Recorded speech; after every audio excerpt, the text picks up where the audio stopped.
one of the problems with postmodernism is that, and this is a big problem, like this is a fatal problem apart from the fact that it's incoherent and there's no value structure in it and it's fundamentally divisive and destructive.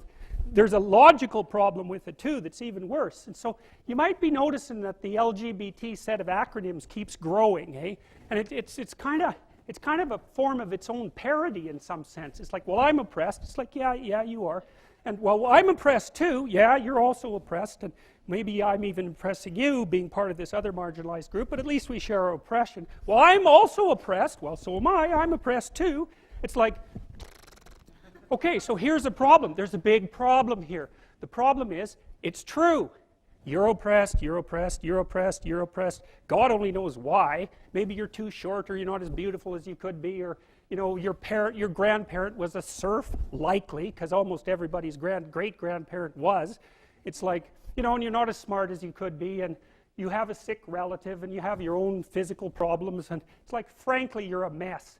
And you're oppressed in every possible way, including your ancestry and your biology, and the entire sum of human history has conspired to produce victimized you with all your individual pathological problems. It's like, yes, true. Okay, but the problem is that it is true. And so if you take the oppressed, you have to fractionate them and fractionate them. It's like, you're a woman. Yeah, okay, well, I'm a black woman. Well, I'm a black woman who has 2 children. Well, I'm a black woman who has 2 children and one of them isn't very healthy. And then, well, I'm a Hispanic woman and I have a genius son who doesn't have any money so that he can't go to university. And, you know, I had a hell of a time getting across the border. It was really hard on me to get my citizenship. My husband is an alcoholic brute. It's like, well, yeah, that sucks too. And so, well, so let's fix all your oppression. And we'll take every single thing into account, and then we'll fix yours too. We'll take every single thing into account. It's like, no, you won't, because you can't. You can't. It is technically impossible. First of all, you can't even list all the ways that you're oppressed. Second, how are you going to weight them? Third, who's going to decide? And that's the bloody thing. Who's going to decide? That's the thing. Well, what's the answer in the West? It's like, in free markets, oh yeah, Christ, we'll never be able to solve this problem. No one can solve it. What are we going to do about that? We're going to outsource it to the marketplace. You're going to take your sorry, pathetic being, and you're going to try to offer me something that maybe I want. And I'm going to take my sorry, pathetic being, and I'm going to say, well, all things considered, as well as I can understand them, maybe I could give you this much money, which is actually a promise, for that thing. And you've packed all of your damn oppression into the price. And I've packed all my oppression into the willingness to pay it. And that solution sucks. It's a bad solution. But compared to every other solution, man, it's why 10% of us have freedom. And so there's a tremendous illogic at the bottom of this. It's like, you have to fractionate the oppressed all the way down to the level of the individual. Well, that's what the West figured out.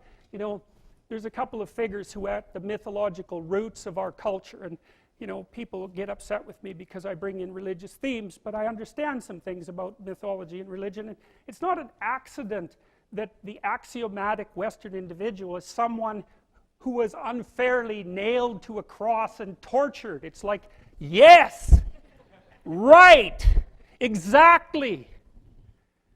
So what do you do about that? Well, I thought about that for a long time too. It's like, well, you don't get together in a damn mob, because all that does is allow you to be as horrible as you could possibly imagine and suffer from none of the consequences. That's a bad idea. So how about we don't do that? Well, there's a deep idea in the West too. It's like, pick up your damn suffering and bear it and try to be a good person so you don't make it worse. Well, that's a truth. You know, I read a lot about the terrible things that people have done to each other. You just cannot even imagine it. It's so awful. So you don't want to be someone like that. Now, do you have a reason to be? Yes. You have lots of reasons to be. God, there's reasons to be resentful about your existence. Everyone you know is going to die. You know, you too. And there's going to be a fair bit of pain along the way, and lots of it's going to be unfair. It's like, yeah, no wonder you're resentful. It's like act it out and see what happens. You make everything you're complaining about infinitely worse. There's this idea that hell is a bottomless pit, and that's because no matter how bad it is, some stupid son of a bitch like you could figure out a way to make it a lot worse. So you think, well, what do you do about that? Well, you accept it. That's what life is like. It's suffering. That's what the religious people have always said. Life is suffering. Yes. Well, who wants to admit that? Well, just think about it. Well, so what do you do in the face of that suffering? Try to reduce it. Start with yourself. What good are you? Get yourself together for Christ's sake so that when your father dies, you're not whining away in a corner, and you can help plan the funeral, and you can stand up solidly so that people can rely on you. That's better. Don't be a damn victim. Of course you're a victim. Jesus, obviously. Put yourself together. And then maybe if you put yourself together, you know how to do that. You know what's wrong with you, if you'll admit it. You know there's a few things you could like polish up a little bit, that you might even be able to manage in your insufficient present condition. And so you might shine yourself up a little bit, and then your eyes will be a little more open, then you can shine yourself up a little bit more, and then maybe you could bring your family together instead of having them be the hateful, spiteful, neurotic, infighting batch that you're like doomed to spend Christmas with. So then you fix yourself up a little bit, kind of humbly, because, you know, God, you're a fixer-upper if there ever was one. And then you got to figure out, well, can you figure out how to make peace with your idiot brother? And probably not, because he's just as dumb as you, so how the hell are you going to manage that? And so then maybe you get somewhere that way, and your family's sort of functioning, and you find out, well, that kind of relieved a little bit of suffering, although it reduced the opportunities for spiteful revenge, and that's kind of a pain in the neck. And so then you get your family together a little bit, and you're a little clued in then, at least a bit, because you've done something difficult that's actually difficult. You're a little wiser, and so then maybe you could put a tentative finger out beyond the family and try to change some little thing without wrecking it. It's like our society is complex, and we teach our students that they could just fix it. It's like, go fix a military helicopter and see how far you get with that. It's like, what are you going to do? You're like a chimp with a wrench. Whack! Oh, look, it's better. It's like, no, it's not better. Things are complicated, and to fix things is really hard. And you have to be like a golden tool to fix things, and you're not. So, and that's the other message of the West. It's like, how do you overcome the suffering of life? And I'm not saying it's only the message of the West. How do you overcome the suffering of life? Is be a better person. That's how you do it. Well, that's hard. It takes responsibility. And I think, you know, if you said to someone, you want to have a meaningful life? Everything you do matters. That's the definition of a meaningful life. But everything you do matters. So you're going to have to carry that with you. Or do you want to just forget about the whole meaning thing, and then you don't have any responsibility, because who the hell cares, and you can wander through life doing whatever you want, gratifying impulsive desires for how useful that's going to be, and you're stuck in meaninglessness, but you don't have any responsibility. Which one do you want? Well, ask yourself, which one are you pursuing?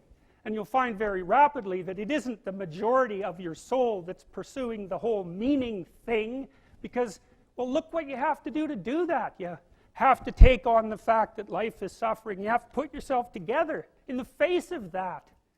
Well, that's hard. Christ, it's amazing people can even do it. I'm stunned every day when I go outside, and it isn't a riot with everything burning.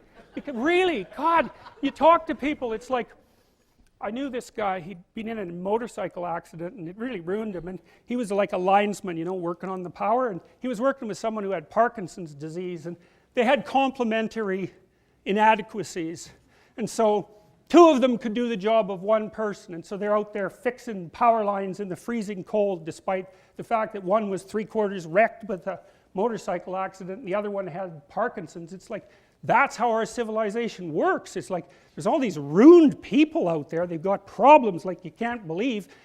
Off they go to work and do things they don't even like, and look, the lights are on. My God, it's unbelievable. It's a miracle. It's a miracle. And we're so ungrateful. College students, the postmodern types, they're so ungrateful. You know, they don't know that they're surrounded by just a bloody miracle. It's a miracle that all this stuff works, that all you crazy chimpanzees that don't know each other can sit in the same room for 2 hours sweltering away without tearing each other apart, because that's what chimps do. So, anyways, so what happened? Well, I made some videos and I got to the bottom of some things, at least as far as I can tell, so I told you what the bottom is, and then I got this idea about what you might do about it, which isn't my idea. It's not my idea.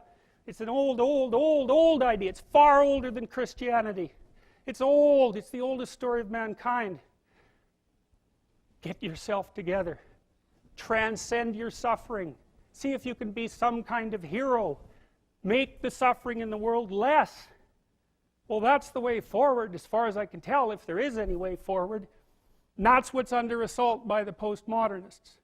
So look out, because they know exactly what they're doing, and they know exactly why they're doing it. And that's what it looks like to me. So, that's it.